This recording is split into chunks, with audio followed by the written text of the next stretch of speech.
Romans 12, verses 1 to 2 in the New Living Translation. And so, dear brothers and sisters, I plead with you to give your bodies to God because of all he has done for you. Let them be a living and holy sacrifice, the kind he will find acceptable.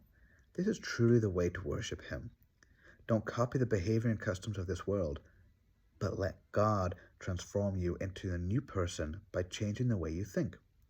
Then you will learn to know God's will for you, which is good and pleasing and perfect. These are the verses that we're encouraging us as a church over the next few weeks to just meditate and look at.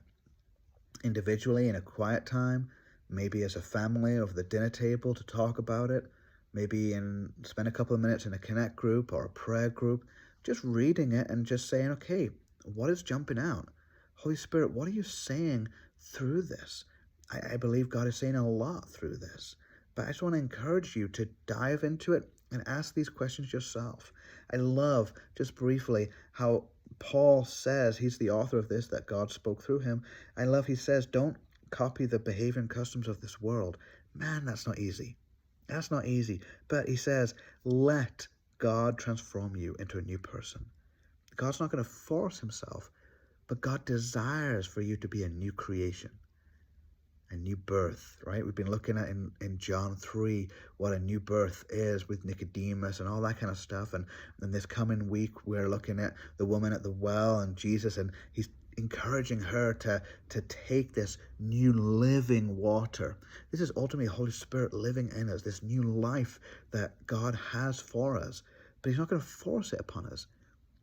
But we have to allow God, to let God transform us by how we think, what we focus on. And so maybe as we're reading these verses, I just ask us to ask this question, God, how can I position myself better before you to allow you to speak more directly into my life so that I know more of your voice, know your will, which is good and pleasing, which you promise? How do I position myself? Is there something that I'm conforming to or following in this world, which is ultimately leading me to, well, distraction or even destruction?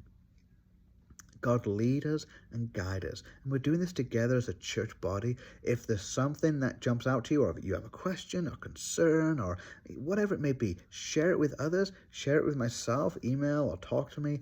I'd love to journey with you in this. But let's, as a church in unity, seek God's will. Blessings.